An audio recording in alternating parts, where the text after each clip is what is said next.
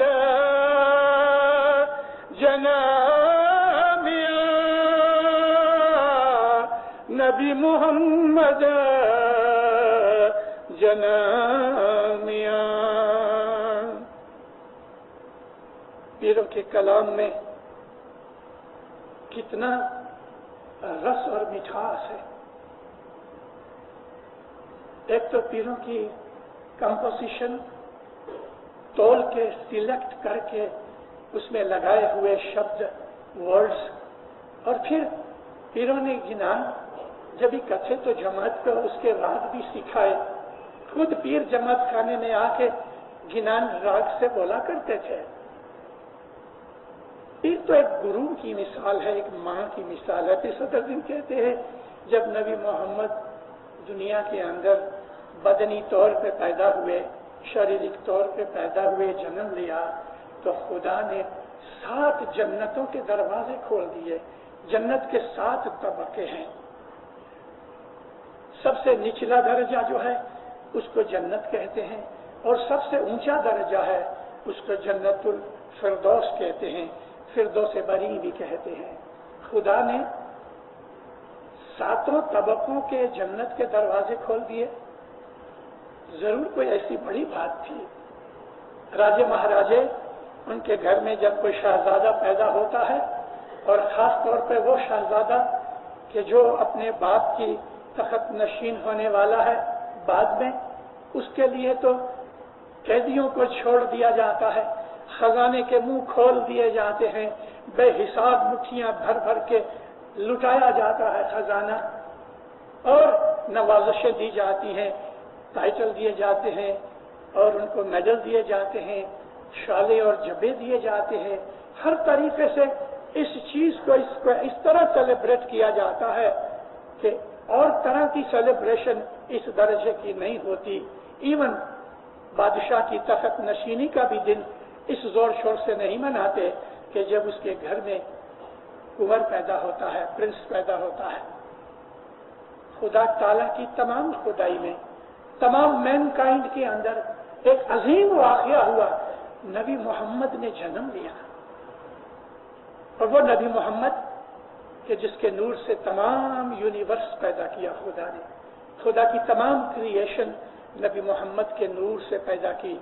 اس لیے خدا تعالیٰ نے گنہگاروں کو معاف کر دیا. جو ابگتیے تھے، ڈیٹینڈ تھے، ان کو بخش دیا. جنت کے دروازے کھول دیے کہ سب کے گناہ معاف کر کے جنت کو بھر دو.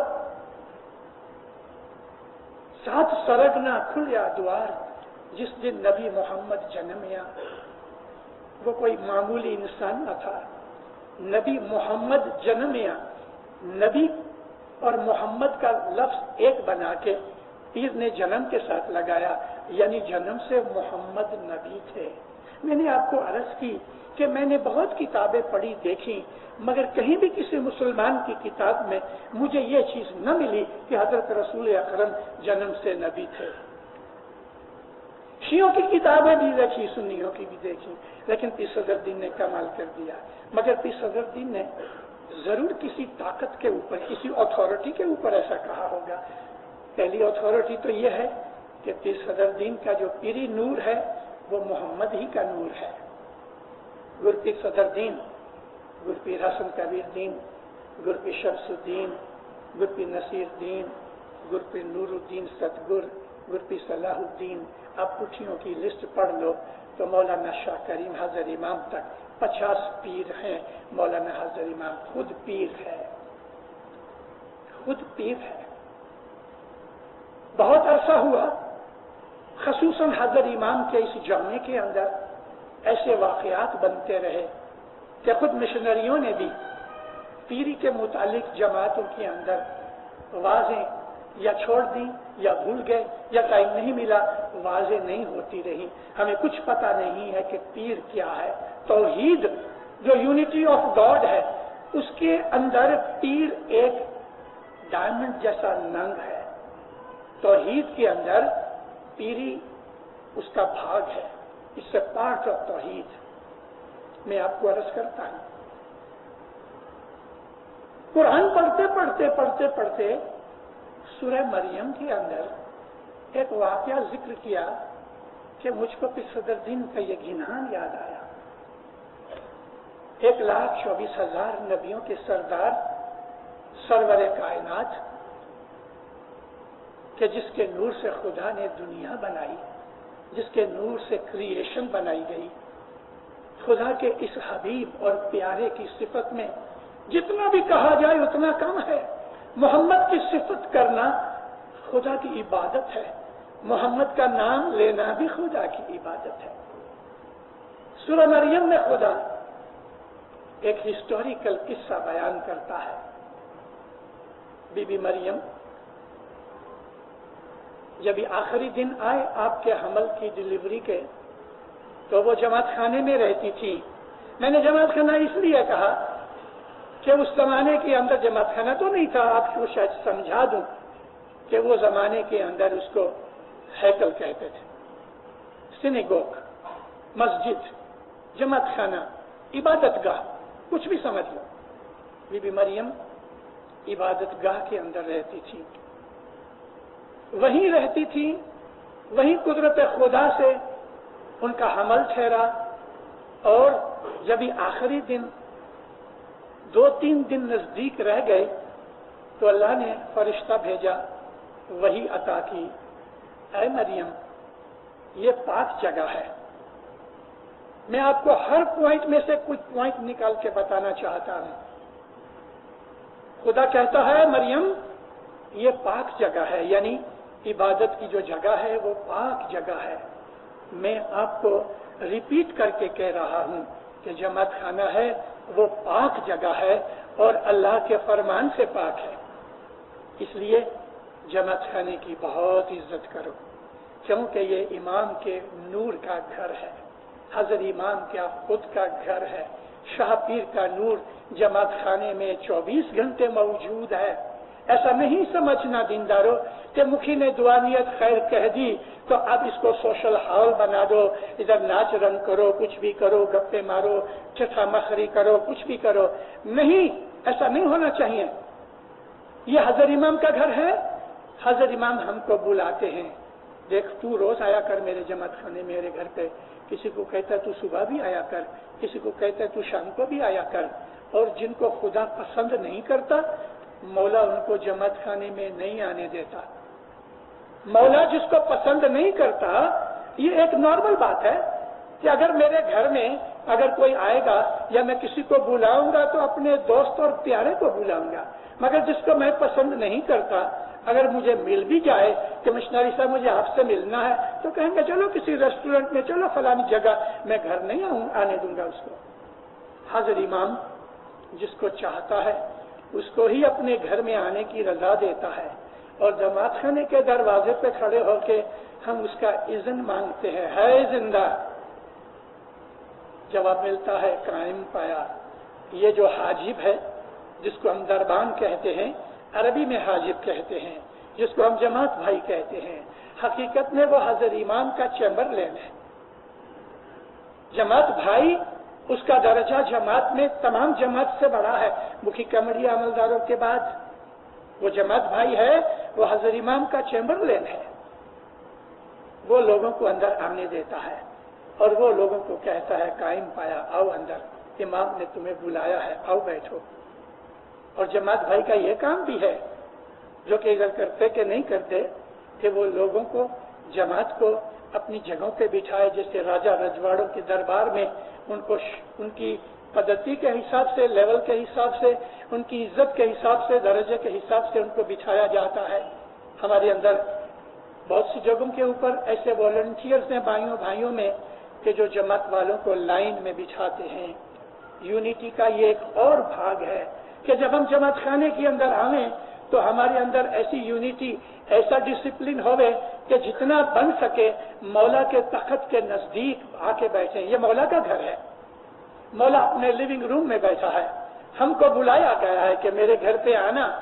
तो हमारी ये कोशिश होती है कि मौला की कुर्सी, उसके तख्त के जितना बन सके इतना नजदीक बैठे, ताकि हम उसकी रूहानियत को ज्यादा उठा सकें, وہ لوگ کہ جو بالکل آگے بیٹھے ہیں اور وہ لوگ کہ جو بالکل پیچھے بیٹھے ہیں، دونوں کو دیدار کی لیول میں فرق ہے، دونوں کے دیدار کے لیول میں فرق ہے۔ البتہ حضرت امام دیدار دیتا ہے اور جو دعاسیس دیتا ہے تو وہ سب کے لیے ایک جیسی ہے، اس میں فرق نہیں۔ مگر امام کے نزدیک کون بیٹھے؟ جو امام کا زیادہ پیارا ہوئے یا امام جس کو زیادہ امپورٹنس دے، اس کو حضرت امام بولتے ہیں آگے آؤ میرے پاس بیٹھو۔ حضرت امام کا تخت کون سا ہے؟ وہ کونے میں پڑے ہوئے یہ تخت نہیں جہاں مکھی کمڑیاں بیٹھتے ہیں، جدھر مکھیانی کمڑیانی بیٹھتی ہیں۔ یہ حضرت امام کی گادی ہے کہ اس کے اوپر حضرت امام کے یہ دو وزیر بیٹھے ہیں، رائٹ اور لیفٹ ہینڈ، کہ جو جماعت کو امام کی بخششیں اور برکتیں دیتے ہیں، خناوادان کہہ کے، دعائیں دے کے، اور امام کی طرف سے ہماری مرادیں، ہماری دعائیں، ہمارے نذرانے، ہماری مہمانیاں، ہماری نیتیں، ہماری نظریں قبول کرتے ہیں۔ تو جماعت خانے کے اندر جو آدمی مکھی کمڑیا کے پاٹ کے نزدیک جتنا بیٹھتا ہے اس کو اتنا زیادہ ثواب ملتا ہے، اتنا زیادہ ثواب ملتا ہے۔ اور جب ثواب بانٹا جاتا ہے تو وہ آگے والوں سے بانٹا جاتا ہے، پیچھے والوں سے نہیں بانٹا جاتا، آگے والوں سے بانٹا جاتا ہے۔ جماعت خانہ مولا کا گھر ہے۔ میں اپنی وعظوں میں الگ الگ طریقے سے جماعتوں کو ایجوکیٹ کرنے کی کوشش کرتا رہتا ہوں۔ کچھ برسوں سے، یعنی تقریباً 30-40 برس ہوئے، شاید اس سے کم ہوئے ہوئیں گے، ابھی عادت ہو رہی ہے لوگوں کی کہ جماعت خانے کے اندر لمبے پاؤں کر کے بیٹھ جاتے ہیں، لمبے پاؤں کر کے۔ جس طرف ہم کو سجدہ کرنا ہوتا ہے اس طرف تو سامنے حضرت امام بیٹھا ہے، اب جہاں سر جھکانا ہے اس کی جگہ آپ نے لمبے پاؤں کر دیے، یہ تو سخت بے ادبی اور حضرت امام کی ڈس ریسپیکٹ ہے، یہ تو عظیم گناہ ہے۔ کینیڈا میں ایک جگہ میں واز کرنے گیا اور میری واز کے درمیان ایک آدمی بالکل میرے سامنے بیٹھا تھا اور اس نے لمبے پاؤں کر دیے۔ میری نظر پڑی،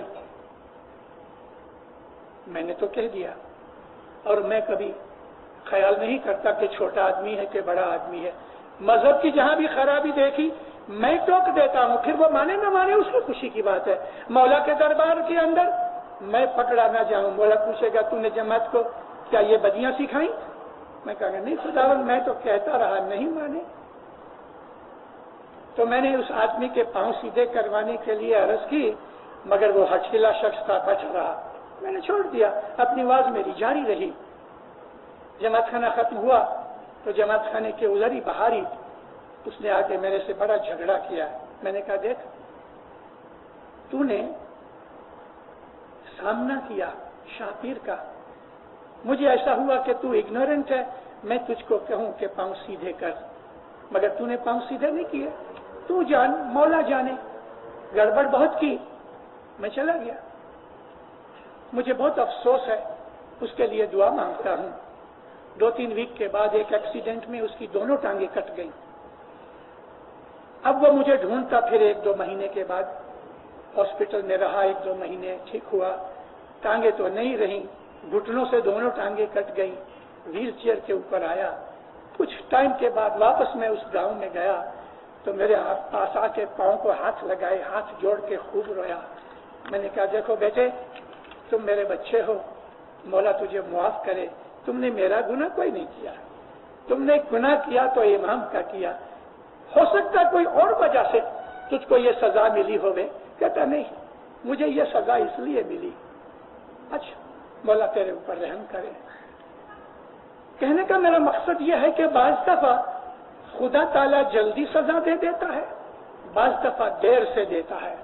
کبھی تو 1 ویک میں سزا مل جائے تو کبھی 10-20 برس میں بھی نہیں ملتی، اور آدمی بھول جاتا ہے، اور کب ہم کو کون سی سزا ملے گی، کس گناہ کی وجہ سے ہم کو یاد نہیں ہے، لیکن مولا کا کمپیوٹر کبھی جھوٹ نہیں بولتا۔ یہ ڈسپلن کی بات آتی ہے، اور ڈسپلن جو ہے نا، itself is part of unity of God. Bibi Maryam کو حکم ہوا باہر نکل جاؤ، کیوں کہ یہ پاک جگہ ہے، خدا کہتا ہے یہ پاک جگہ ہے، تو حقیقت میں پاک ہے۔ بی بی مریم باہر چلی گئی، बाहर का जो मैदान था हैकल के नजदीक ही दरख्तों का, यानी जो खजूर के दरख्त थे, पाम्स, इनके बहुत से क्लस्टर की तरह ऐसे दरख्त थे कि अंदर छोटी सी कोठड़ी की तरह बन गई थी। एक दो जगह दरख्त थोड़े फासले पे थे तो आदमी अंदर जा सके, और ऊपर दरख्त के ये जो पाम के पत्ते थे उन्होंने छाया कर डाली। बीबी मरियम वहां जाके बैठी। दूसरे या तीसरे दिन इनको हजरत ईसा अलैहिस्सलाम को इन्होंने जन्म दिया। कोई नजदीक नहीं आया, किसी को पता भी नहीं लगा, लेकिन अल्लाह ने 2 हूरें भेजी इसकी मदद के लिए। हजरत ईसा अलैहिस्सलाम दुनिया में पैदा हुए। क्रिश्चियन खुद कहते हैं कि ईसा जो थे वो 30 बरस की उम्र में नबी बने, और उनको उनकी नबूवत बताने के लिए या उनकी नबूवत को डिक्लेयर करने के लिए क्रिश्चियन कहते हैं कि उनको हजरत याहया ने बैप्टाइज किया, जिसको इंग्लिश के अंदर जॉन दी बैप्टिस्ट कहते हैं। जॉर्डन नदी के अंदर ले जाके हजरत ईसा अलैहिस्सलाम को हजरत याहया ने बैप्टाइज किया। ये उनका वर्षन है, हमारा नहीं। ईसा नबी रसूल थे, याहया नबी थे मगर रसूल नहीं थे, और रसूल का दर्जा नबी से ऊंचा होता है। तो एक नीचे वाला आदमी उसको अपॉइंट नहीं कर सकता, लेकिन इंट्रोडक्शन दे सकता है, जो याहया नबी ने किया। या जिस तरह रसूल अकरम ने मौला अली का हाथ पकड़ के लोगों को बताया कि ये तुम्हारा मौला है। बीबी मरियम ने चंद दिन उधर आराम किया। जब तीसरा दिन हो गया, बच्चा पैदा होने के बाद इतनी कमजोर हो गई कि कहा कि अल्लाह भूख लगी है लेकिन बदन में ताकत नहीं। कुरान शरीफ में लिखा हुआ है, उधर की बात करता हूँ। तो खुदा के हुक्म से एक दरख्त खजूरों से भरा हुआ, जिसको पकी हुई खजूरें लगी हुई थी, वो इतना झुक गया कि बीबी मरियम उठ के उसमें से वो खजूरें तोड़ तोड़ के खाती रही और इनके बदन में ताकत आई। कुछ दिनों के बाद बीबी मरियम को हुक्म हुआ कि अब तुम ये बच्चे को लेके गांव में जाओ। बीबी मरियम बच्चे को लपेट के गोद में उठा के जब निकलने लगी तो खुदा ने फरमाया, ऐ मरियम, बोलने का रोजा रखना। बोलने का रोजा यानी बिल्कुल बोलना मत। जिस तरह हम खाने का रोजा रखते हैं, इसी तरह से बोलने का रोजा भी है, और दीनदारों इसी तरह नींद का रोजा भी है। ये बैतुल ख्याल की साइड की चीजें हैं। बीबी मरियम को हुक्म हुआ कि ऐ मरियम, बिल्कुल बोलना नहीं, चाहे लोग तुम्हें कितना भी सताएं, बोलना नहीं। और अगर तुमसे कोई पूछे, कोई सवाल करे, तो इसकी तरफ, यानी हजरत ईसा की तरफ, कि जो 1 महीने के भी नहीं थे, 2 के 3 वीक की उम्र थी उनकी, अल्लाह फरमाया इसकी तरफ इशारा कर देना, ये उनका जवाब देगा। हुक्म से बीबी मरियम बाहर निकली। गोद के अंदर हजरत ईसा अलैहिस्सलाम है। जब गांव के नजदीक पहुंची तो लोग इकट्ठे हो गए। ए मरियम, ये तूने क्या किया? तेरे माँ और बाप तो बड़े पाक आदमी थे, तेरे माँ और बाप तो बड़े नेक थे, तूने क्या किया? यानी ये तूने क्या किया, ये इशारा ये था कि तूने शादी तो नहीं की और बच्चा जना, यानी ये गाली है ना। कहने लगे तेरे माता पिता तो बहुत नेक और पाक थे, ये तूने क्या किया? कितना बड़ा अटैक है ये। लेकिन हुक्म था मरियम को बोलना नहीं। उसने इशारा किया इसकी तरफ, तो हजरत ईसा अलैहिस्सलाम 2-3 वीक के बच्चे बोलने लगे। खुदा ने मेरे को नबी बनाया है, खुदा ने मुझे किताब दी है और मुझे हुक्म किया है कि मैं लोगों को नमाज और दसवंद पढ़ने का, दसवंद देना सिखाऊं। कुरान पाक के अंदर लफ्ज है सलात और ज़कात। हमारी अपनी जबान के हिसाब से दुआ और दसवंद, उसको नमाज और ज़कात कह लो, कुछ भी कहो। लोग एक दूसरे का मुंह देखने लगे। औरतों ने अपने मुंह में कपड़े ठूंस लिए। अरे 2 वीक का बच्चा ऐसी बातें करता है कि जैसे कोई बड़ा बुजुर्ग होवे। अब 2 वीक का बच्चा अगर ये कहे कि खुदा ने मुझे नबी बनाया है, तो ये बात सिद्ध होती है कि नबियों को खुदा जन्म से ही नबूवत देता है। नबियों को खुदा ताला जन्म से ही नूर अता करता है। لیکن خدا ویٹ کر آتا ہے جب تک کہ وہ نبی دنیاوی حساب سے جسمانی طور پر فزیکلی تیار نہ ہو جائے، یا اس وقت کا انوائرمنٹ یا سرکمسٹانسز نہ ہو جائیں۔ جب حکم الہی ہوتا ہے تب اپنی نبوت کا اعلان کرتا ہے، وگرنہ نبی تو جنم سے نبی ہیں۔ پھر صدر دین کا جو یہ کہنا ہے کہ محمد کی جنم کے اوپر 7 سرگ کے خدا نے دروازے کھول دیے، واللہ یہ قرآن کے ساتھ ملتا ہے۔ امام سلطان محمد شاہ صلوات اللہ علیہ فرمایا کرتے تھے کہ پیر صدر دین نے قرآن شریف کی تفسیر تم کو گنانوں میں دی ہے، ان گنانوں کو جس کے اوپر اٹیک ہو رہے ہیں پڑھے لکھے لوگوں سے، مگر ان پڑھے لکھوں نے اسماعیلی مذہب کی کبھی اسٹڈی کی ہی نہیں، ڈگریاں لے لی، مگر وہ کہتے ہیں ارے یہ گنان تو پیروں نے ہم کو ہندوؤں میں سے بتلانے کے لیے کیے۔ اچھا، اب اس میں کون سی ہندو کی بات ہے کہ 7 سرگ کے دروازے کھول دیے جب نبی محمد پیدا ہوئے؟ ہاں، ایک بات ضرور ہے ہمارے گنانوں کے اندر کہ پیروں نے ہندوستان کے جھونے پرانے راجاؤں کی یا بھکتوں کی یا گریٹ مین کی سٹوریاں بیان کی ہیں گنان کے اندر۔ تو اب قرآن دیکھو، 1/3 قرآن جو ہے وہ سٹوریز، قصے کہانیوں سے بھرا ہے۔ 1/3 قرآن جو ہے اس میں لا ہے، یعنی شریعت کے قاعدے ہیں، عورت کا آدھا حق مرد سے، یا عورت کی وٹنس کے لیے 2 عورتیں چاہیے، اس زمانے کی بات کرتا ہوں۔ اللہ تعالیٰ نے 1/3 قرآن میں لاز بنائے ہیں، شریعت دی ہے۔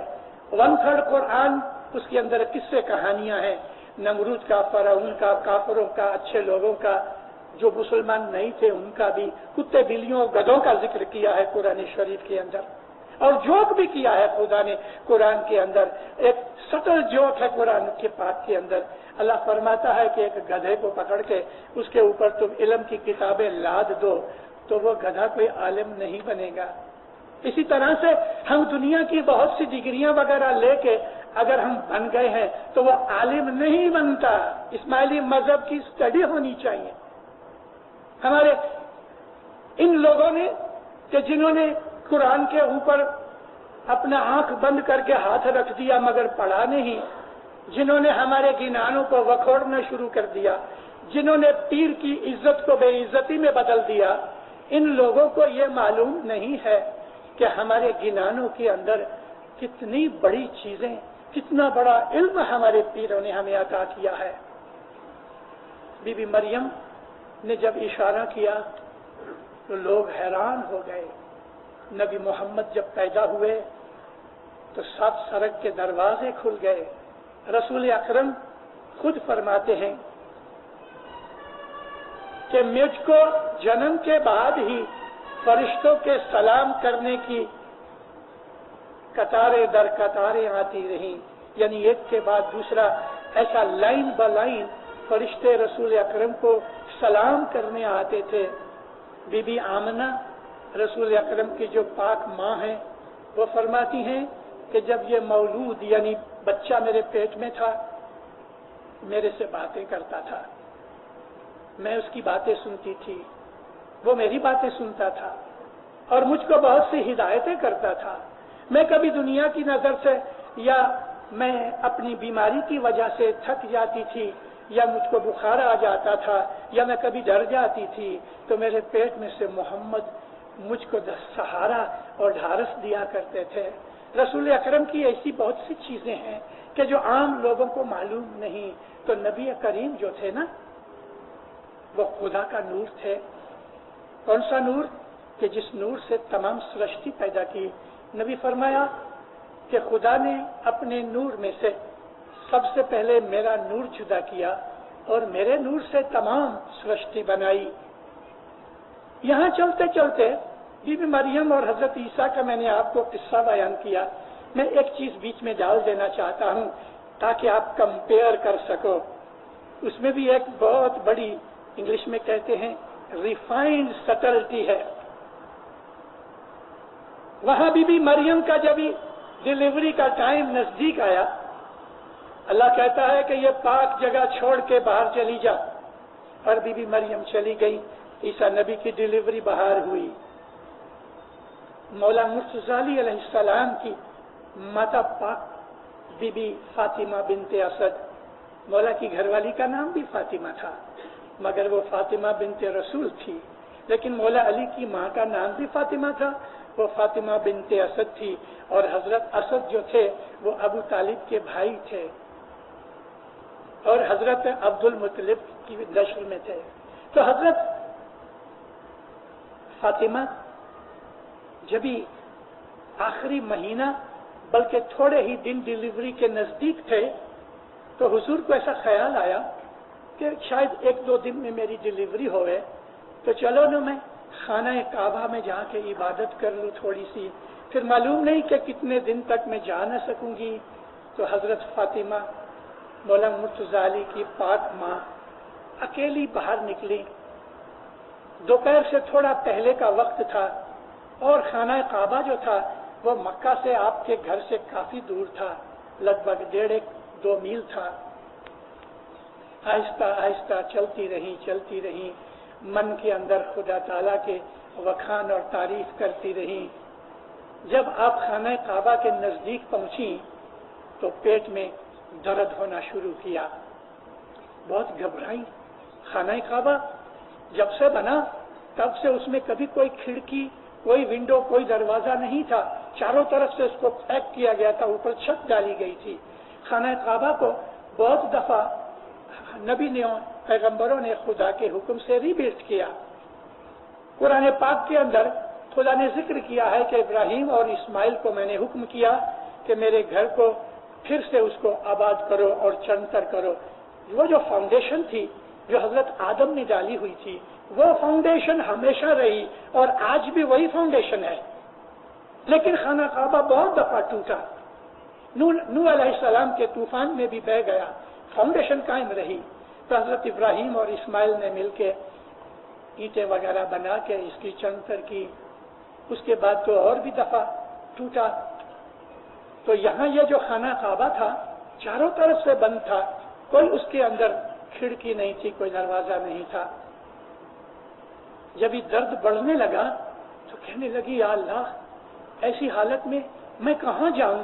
اگر کوئی مرد آ جائے تو میرا حال کیا ہوئے، اور گھر میرا دور ہے، جو کہ اس وقت ارد گرد کوئی انسان بھی نہیں تھا، جانور بھی نہیں تھا۔ بہت گھبرائی، رونے لگی۔ یہ نیچرل فطرت ہے عورت کی کہ جب وہ اپنے آپ کو مجبور محسوس کرتی ہے تو اس کی مجبوری اس کے آنسوؤں سے ظاہر ہو جاتی ہے۔ اے مردوں، جب عورت کی مجبوری کے آنسو نکلیں اس کی قدر کرو، اس کی مدد کرو۔ بہت سے گھروں میں کئی مرد کہہ دیتے ہیں اے مگر مچھ کے آنسو ہے، نہیں، مردوں کو یہ چیز سمجھنی چاہیے۔ عورتوں کی میں سائز نہیں لیتا ہوں، میں حقیقت بیان کر رہا ہوں۔ اسی وقت خانہ کعبہ کی دیوار کو ہاتھ لگایا، دوسرا ہاتھ حضور نے اپنے پیٹ پہ رکھا۔ جیسے ہی ہاتھ لگایا ایک جھٹکا سا لگا، ہو سکتا ہے ارتھ کوئک آیا ہو، لیکن خانہ کعبہ کی دیوار ٹوٹ گئی اور اتنی اپارٹ ہو گئی کہ حضرت ماتا فاطمہ اس کے اندر گھس گئی، اور جیسے ہی اندر گئی تو یہ دیوار واپس مل گئی۔ اس خانہ کعبہ کے اندر مولا مرتضی علی نے جنم لیا۔ مریم کو کہا کہ تو باہر نکل، اس پاک جگہ سے باہر نکل، کیوں کہ تیری ڈیلیوری ہونے والی ہے۔ اور مولا علی کی ماں کو کہا کہ تو بیت اللہ میں جا، اور وہاں مولا علی کا جنم ہوا۔ مولا علی کا جنم اپنے گھر میں ہوا۔ وہ جو ہیکل تھا، وہ جو عبادت گاہ تھی، وہ عیسیٰ نبی کی نہیں تھی، مگر بیت اللہ مولا علی کا خود کا گھر ہے۔ آپ سمجھے مولا کا درجہ کیا ہے؟ مولا اپنے گھر میں پیدا ہوئے کہ آج کروڑوں مسلمان 1400 سال سے اور مسلمانوں سے بھی پہلے حضرت اسماعیل علیہ السلام کی ذریت اور نسل میں اس خانہ کعبہ کے پرکرم کیے جاتے ہیں، یعنی اس کے طواف کیے جاتے ہیں، حج کیا جاتا ہے۔ اس کو خدا تعالیٰ نے سجدے کے لائق بنایا، دنیا بھر کے مسلمانوں کو حکم کیا اس طرف منہ کر کے تم عبادت کرو۔ کس طرف منہ کر کے؟ کہ جہاں مولا علی نے جنم لیا۔ کیسی پاک جگہ ہونی چاہیے۔ मौला मुर्तजा अली की ये बात को और भी सोच समझ के समझने की कोशिश करो। इसमें से आपको हमारे इस्माइली मजहब का एक आला दर्जे का पॉइंट मिलता है कि जो इमाम है वो अल्लाह का नूर है।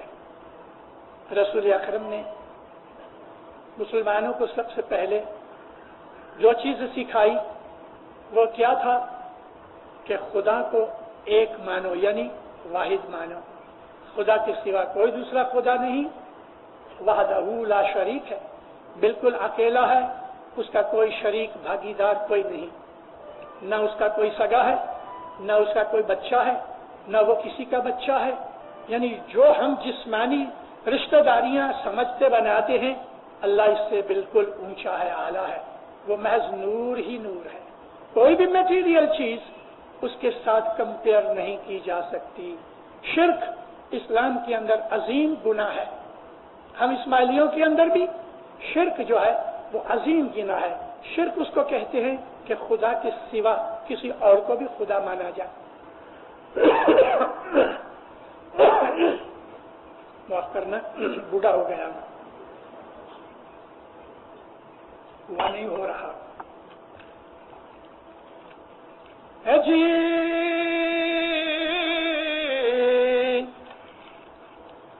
नबी मोहम्मद बूझो भाई तो तुम पामो इमाम, मुशरिक मन तो काफर कहिए, मोमन दिल कुरान, इलाही भेद तंतवना मलीज। मोहम्मद को पकड़ो तो तुम्हें इमाम की, अली की शनाख्त मिलेगी। मगर जिसके दिल के अंदर शिर्क भरा है, वो अल्लाह के सिवा किसी और की भी पूजा करते हैं, मानते हैं, वो काफर हैं। लेकिन मोमन का दिल जो है वो कुरान की तरह पाक है। क्यों? कि मोमन खुदा के फरमान पे अमल करता है। शिर्क में सिर्फ यही नहीं कि हम किसी इंसान को खुदा के बराबर समझें। शिर्क के जिस तरह तौहीद बहुत आला दर्जे की चीज है और तौहीद बहुत चीजों के ऊपर कवर की हुई है, इसी तरह से शिर्क भी कोई सिर्फ इतना कह देने से कि आदमी इंसान को खुदा नहीं मानना चाहिए तो ये शिर्क पूरा नहीं होता। खुदा से मोहब्बत जो है ऐसी या इससे थोड़ी, मगर खुदा के सिवा किसी और चीज को हम इबादत के दर्जे तक पहुंचा देंगे तो वो शिर्क है।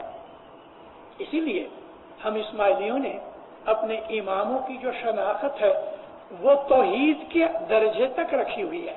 यानी हजरत इमाम जो है वो अल्लाह का नूर है। मगर किस तरह? इमाम की जो बॉडी है वो तो एक कपड़े की तरह है। हजरत इमाम का जो बदन है वो पैदा हुआ जिस तरह अली नबी पैदा हुए, 1,24,000 पैदा हुए नबी, मगर वो कोई खुदा नहीं थे। इमामों का बदन भी, पीरों का बदन भी, नबियों के बदन भी कुदरती तरीके से ही पैदा होते हैं। छोटे होते हैं, बेबीज होते हैं और रोते भी हैं, मुस्कुराते भी हैं, दूध पीते हैं, गोश्त नहीं खाते, आहिस्ता आहिस्ता बड़े होते हैं, बच्चे बनते हैं, जवान बनते हैं, बूढ़े होते हैं, गुजर जाते हैं। लॉ ऑफ नेचर जो है वो हर मटेरियल चीज के ऊपर हावी है। अलबत्ता हम जिस तरह एक पानी के गिलास को पानी के वास्ते ही यूज करते हैं या दूध का बर्तन दूध के लिए ही यूज करते हैं, और हम कभी दूध के बर्तन को टॉयलेट में नहीं ले जाते यूज करने के लिए, तो दुनिया के अंदर इमामों, पीरों के, नबियों के जो बदन है वो तमाम दुनिया के इंसानों, बल्कि तमाम दुनिया की जितनी भी मटेरियल चीजें हैं इन सब से ऊंचे दर्जे के और पाक होते हैं। भले बदन है, भले वो खुदा के लॉ के अंडर हैं, मगर फिर भी तमाम दुनिया की तमाम चीजों के कंप्लीट मटेरियल जो है, मैटर जो है, उसके ऊपर उनका दर्जा होता है। इसीलिए दीनदारों, नबियों, पीरों, इमामों की बॉडी दफन करते हैं, लेकिन जमीन उनको खाती नहीं, जमीन खाती नहीं।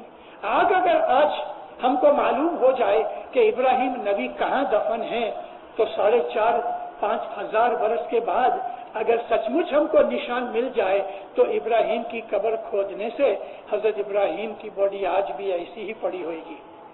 क्यों कि रसूल अकरम ने फरमाया है कि जो मिट्टी है वो नबियों के बदन को नहीं खाती, हालांकि उनका बदन बहुत आला दर्जे का है, फिर भी इंसानी बदन है, मगर खुदा ताला ने मिट्टी को हुक्म किया है उनके बदन को न खाओ। ये तो नबियों के बदन की बात करता हूँ। 1948 में मैं दारुस्सलाम से मौला के हुक्म से पाकिस्तान गया। नवंबर का महीना था 48। वहाँ उस जमाने के अंदर अमीर पीर का मेला होता है सिंध के अंदर। तो मेरे को इस्माइली एसोसिएशन, उस वक्त डॉक्टर पीर मोहम्मद हूद भाई थे, मुझे बोला मिशनरी साहब आप भी जाओ ना। 5-7 मिशनरी जाते हैं, 2 दिन का मजलिसें होती हैं, हजारों आदमी आते हैं। ये अमीर पीर के मेले के अंदर गैर कौम के लोग भी आते हैं। हजरत अमीर मौला मुर्तजा अली का लक़ब है। मौला मुर्तजा अली उधर कभी आए नहीं, लेकिन कहते हैं कि मौला मुर्तजा अली का उधर पांव लगा हुआ है, मैंने तो देखा नहीं है। इस्माइली और गैर इस्माइली उधर आते हैं, अपनी मिन्नत मजलिस बनाया करो और मिशनरी भेजे जाएं। उस जमाने में रिक्रिएशन क्लब के मिशनरी वहां जाया करते थे। तो अमीर पीर का जो मेला लगता है, इस मेले के अंदर वाज़ें वगैरह होती हैं। तो मैं कराची से कार में निकला, अमीर पीर का मेला पूरा हुआ। अभी मैं रास्ते में ही था तो एक बहुत अजीम इवेंट हुआ। अपना एक इस्माइली इंजीनियर सक्खर के नजदीक सिंधु नदी के अंदर से एक कैनाल खोद रहा था ताकि इस कैनाल से इरिगेशन हो सके। और ये ऐसी कैनाल थी, सिंधु नदी में पानी बहुत भरा हुआ है, ये ऐसी कैनाल थी कि तकरीबन 100 या मोर स्क्वायर माइल के एरिया के अंदर खेतों में पानी जाए। ये कैनाल प्लान के हिसाब से चलती चलती जिरत के नजदीक आके इधर 71 बॉडीज निकली। इनको खोदा गया, 71 बॉडियां निकली आदमियों की। किसी की तलवार कट चुकी थी, यानी उसको जंग लग गया था, बूट उनके सड़ गए थे, चमड़े के खाए गए, बदन के कपड़े भी खाए गए, थोड़े थोड़े पैचेस रह गए। लेकिन उनके बदन के ऊपर उनके बाल, उनकी आंखें, उनके पापन, उनकी आईब्रोज, उनकी दाढ़ियां, उनके मूछे, उनके दांत, कान, हाथ, पांव इस तरह सलामत थे कि जैसे 2-3 दिन ही हुए उनको दफन किया गया है। हजारों लोग उनको देखने गए, मैं खुद भी देखने गया। बाद में पता लगा हसन अली शाह माँ बाप ने जब मीर के सामने लड़ाई की, सिंध के मीर के सामने, तो इस मुकाम के ऊपर झिरत पे ये लड़ाई हुई और उसके अंदर 70 इस्माइली शहीद हुए। 70, एक दूसरा कोई इमाम का गुलाम था। ये 71 बॉडियां, सबकी जुदी जुदी कब्र न बनाई गई, ये 71 बॉडियों को बाजू बाजू में सुला के उन्होंने सबको एक ही कब्र में दाखिल कर दिया। ऊपर तो बिल्कुल मैदान था, कोई निशान कुछ नहीं था, मगर कैनाल खोदते खोदते जमीन के अंदर 6-7 फुट से ज्यादा गहरी ये बॉडीज निकली। किसी ने उनको हाथ भी नहीं लगाया, मिट्टी ने भी सलाम किया और मिट्टी ने उनके बदन को नहीं खाया। अगर मोमन आला दर्जे के कि जो अपने इमाम के ऊपर शहीद हो गए, अगर उनके बदन को मिट्टी नहीं खाती तो नबियों इमामों के बदन को नहीं खा सकती। वो तो बहुत ऊंचे हैं। अल्लाह ताला फरमाता है कुरान में, शहीदों को मरा हुआ न समझो, वो जीते हैं। वो किस हालत में जीते हैं ये टॉपिक आज का नहीं है, किसी और वक्त कभी ख्याल आया तो आपको बताऊंगा। मगर उनकी ये बॉडीज इस तरह, फिर पाकिस्तान गवर्नमेंट ने इनको ढक दिया, वहाँ उनको एक मॉन्यूमेंट बनाया हुआ है और कैनाल का नक्शा बदल दिया, डायरेक्शन बदल दी। मैंने आपको अर्ज की कि हजरत रसूल अकरम मौला मुर्तजा अली, तमाम नबी, तमाम इमाम, तमाम पीर, उनकी बॉडीज इंसानी बॉडीज है, मगर उनका दर्जा बहुत ऊंचा है। क्यों कि उसके अंदर खुदा का नूर है, नबी का नूर है। मौलाना हजरत इमाम के बदन की पूजा हम नहीं करते, मौलाना हजरत इमाम के बदन की हम वो हालत नहीं कहते या हम वो हालत नहीं समझते کہ جو हिंदू लोग किसी पत्थर को मान के भगवान कहते हैं या वो राम और कृष्ण का बहरूप बदल के उसके सामने हाथ जोड़ के उसके पांव पड़ते हैं, हम इस तरह नहीं करते। हाँ, हम मौला के सामने हाथ जोड़ते हैं, उसके पांव पड़ते हैं, मगर पूजा के लिए नहीं, उसकी इज्जत के लिए।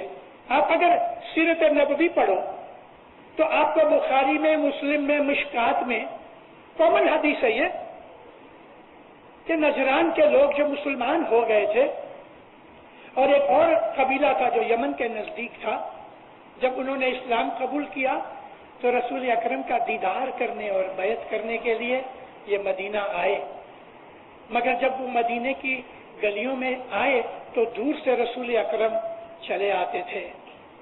तो जब नबी को देखा तो लोगों ने दुरूद पढ़ना शुरू किया, तो ये जल्दी से अपने अपने ऊंटों और घोड़ों से छलांगे मार के नीचे उतरे और सब के सब तमाम रास्ते के अंदर लोगों के सामने रसूलुल्लाह के पांव पे सिर रखा और रसूल अकरम के पांव की खाक लेके इन्होंने अपने मुंह पे मली, रसूलुल्लाह का हाथ चूमा। नबी ने कुछ नहीं कहा। ये कोई पूजा न थी, रिस्पेक्ट थी, मोहब्बत थी। हम भी अपने मौला का हाथ चूमते हैं, हम उसके पांव को हाथ भी लगाते हैं। ये पूजा नहीं है। इस्लाम इस चीज को बिल्कुल मना नहीं करता। मुसलमान और किस्म के हैं। मुसलमान तो मस्जिदों के अंदर जाके, कब्रों के ऊपर जाके पूजा करते हैं, कब्र को पानी से धो के वो पानी पीते हैं, कब्र को पानी से धो के अपने घर ले जाते हैं, छांटे देते हैं। हम तो ऐसा नहीं करते।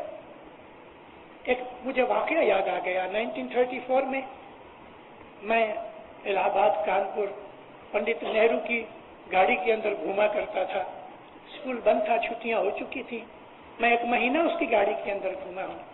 जब हम इलाहाबाद पहुंचे तो उस वक्त इस्लाम का क्वेश्चन लाया गया, तो रिपोर्टरों को पंडित नेहरू कहते हैं कि देखो ना, जिस तरह से अहमदी हैं ये इस्माइली लोग इस्माइली लोग आगा खान के नहाए हुए पानी को पीते हैं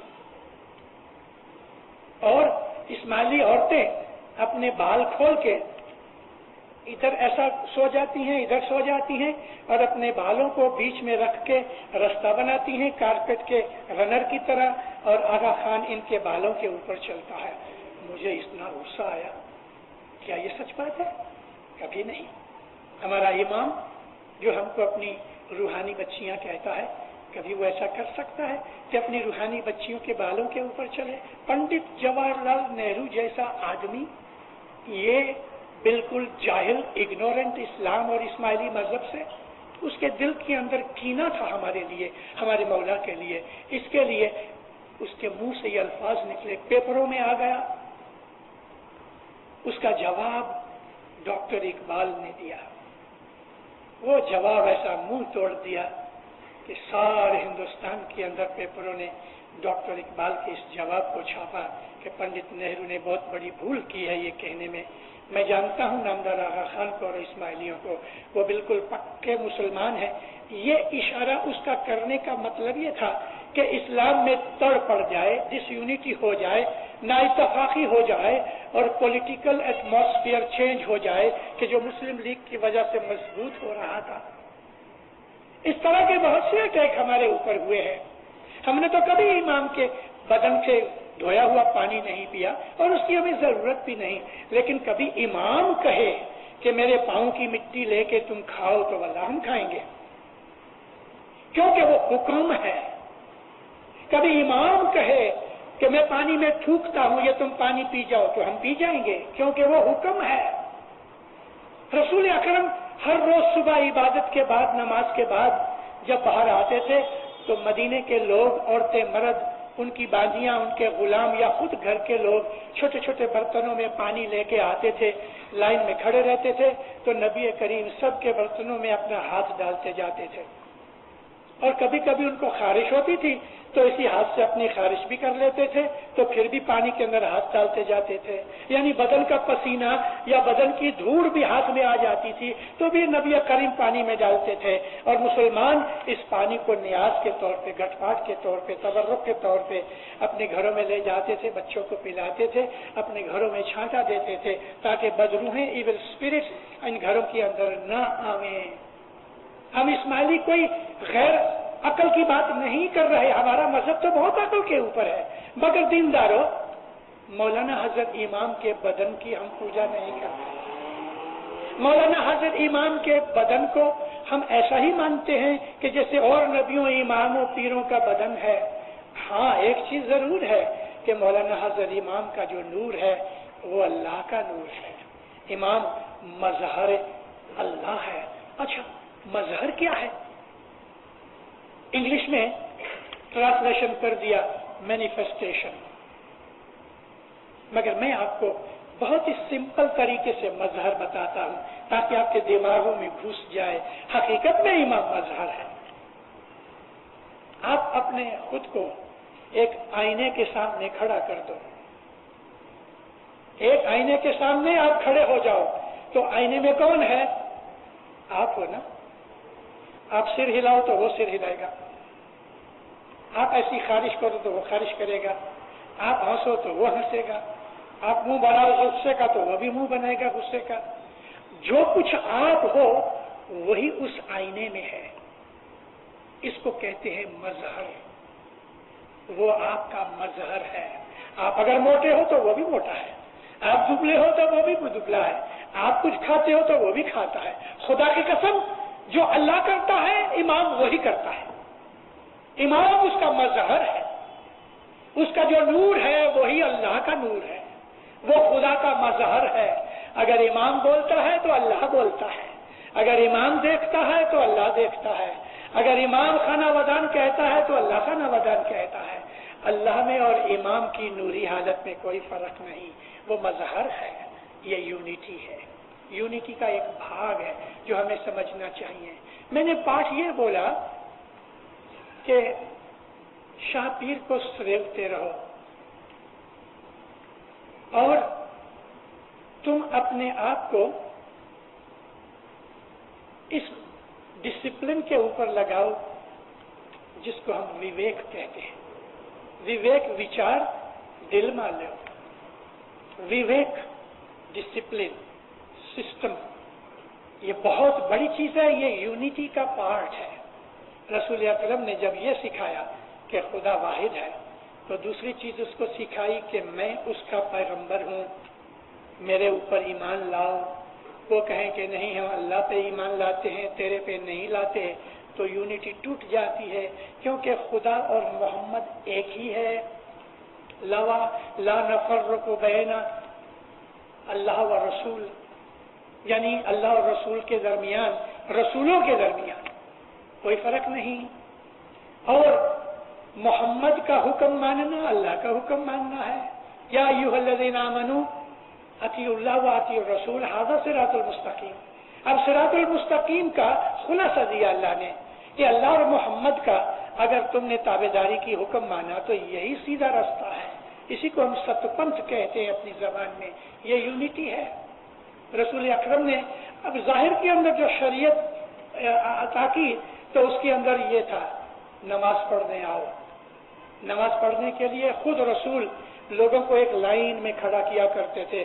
اب دنیا بھی کسی بھی مسجد میں چلے جاؤ تو بھلے 10 آدمی ہوئیں گے مگر وہ بالکل ان کے نماز پڑھانے والے پیش امام کے نزدیک پیچھے کھڑے ہوئیں گے اور ایک دوسرے کے کندھے ملے ہوئے ہوئیں گے۔ یہ یونٹی ہے۔ رسول اکرم نے فرمایا کہ ہمیشہ مسجد میں آگے آؤ اور ایک لائن میں کھڑے ہو جاؤ، کوئی بھی آدمی بعد میں آوے تو لائن کو پورا کرے، جب ایک لائن پوری ہو جائے تو پھر دوسری لائن شروع ہو جائے۔ مگر مجھے افسوس ہے اور شرم آتی ہے، کبھی غیروں کو یہ کہہ نہیں سکتا۔ ہمارے جماعت خانوں کے اندر جب لوگ آتے ہیں تو وہ سب سے پہلے یہ ڈھونڈتے ہیں کہ کہاں دیوار ہے کہ میں بیٹھ جاؤں، اور صبح کو شام کو بیچ میں جگہ فٹ بال کی گراؤنڈ خالی ہوتی ہے اور اسپیکٹیٹرز آجو باجو میں ایسا بیٹھے ہوتے ہیں، کوئی اندر آ کے بہی نہیں بیٹھتا۔ ارے شاہجو دیدار کے لیے صبح اٹھتے نہیں، अगर कोई पिलर के पास बैठा है तो इतना थक गया है, इतना कमजोर हो गया, इतना ऐदी हो गया है कि वो उठ के किसी नजदीक जाके नहीं बैठता कि मैं शाजो दीदार दे सकूं। ऐसे बहुत से लोग हैं कि सुबह दुआ के लिए आते हैं और शाजो दीदार नहीं देते। उन्होंने कितनी बड़ी एक गलती की और कितने बड़े सवाब से महरूम हो गए। इस्माइली जमात खानों के अंदर डिसिप्लिन नहीं रहा। जो डिसिप्लिन हमको अल्लाह रसूल ने, हमारे पीरों ने, हमारे इमामों ने सिखाया, रसूल का नूर हमारे पीर हैं और अली का नूर हमारे इमाम हैं, यही शाह पीर हैं, यही अली नबी है। इन्होंने हमको बहुत सिखाया कि गत में आके आगे बैठो, एक दूसरे के बाजू में बैठो, एक लाइन पूरी हो जाए फिर दूसरी लाइन बनाओ और शाजो दीदार दो। कभी कभी जानबूझ के मुझे दुआ या तस्बीह में से अपना ध्यान हटा के जमात की स्टडी करने के लिए देखना पड़ता है।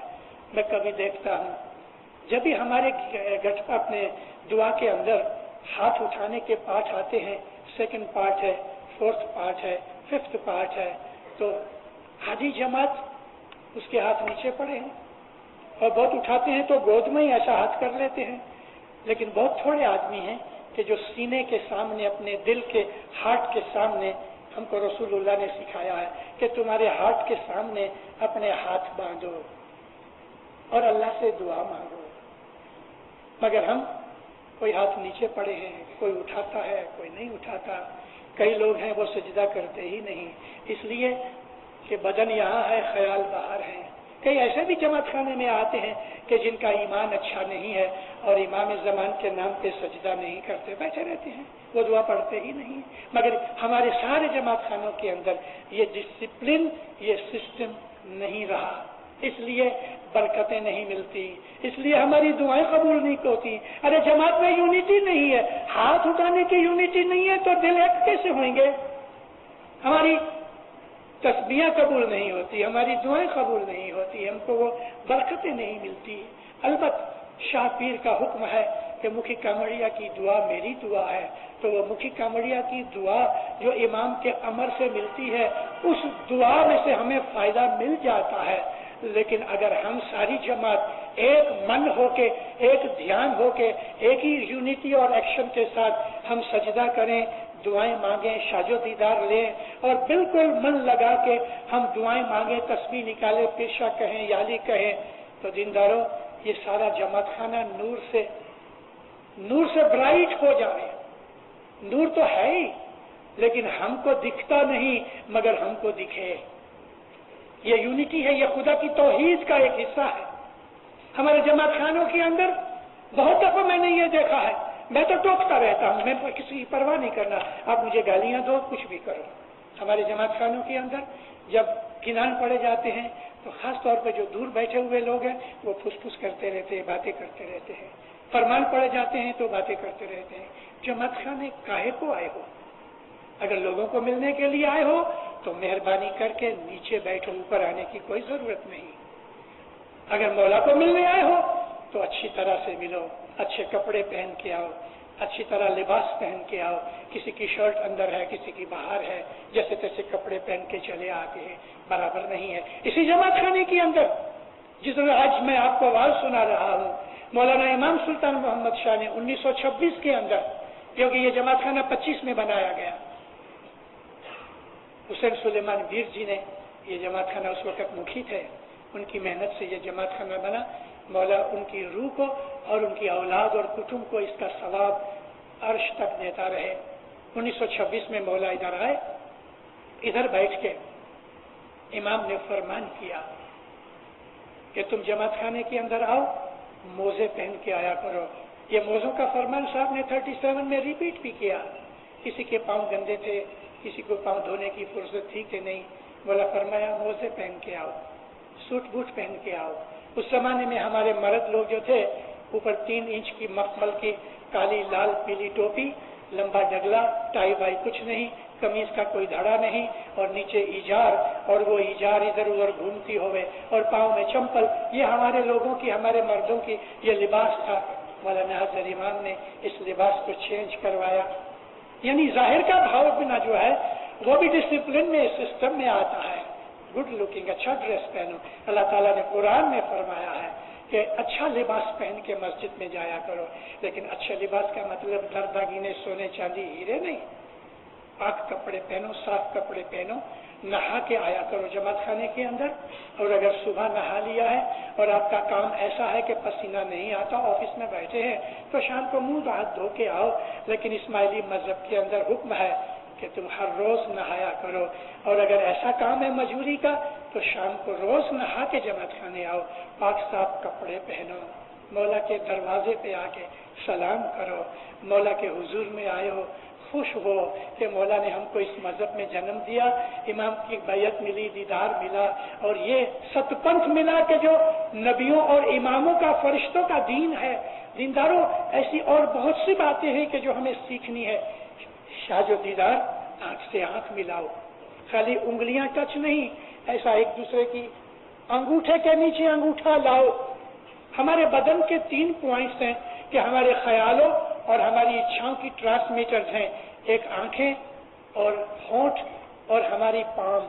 इसमें से हमारे ख्यालात और हमारी एनर्जी बाहर डिसिपेट भी होती है और ट्रांसमिट भी होती है। हम एक दूसरे की आंख में आंख डाल के खुशी के साथ हाथ देते हैं, पाम्स मिलती हैं, और मुंह से एक दूसरे को हम दुआ करते हैं, ग्रीट करते हैं, शाजो दीदार, और वो भी हंस के अच्छे मुंह से।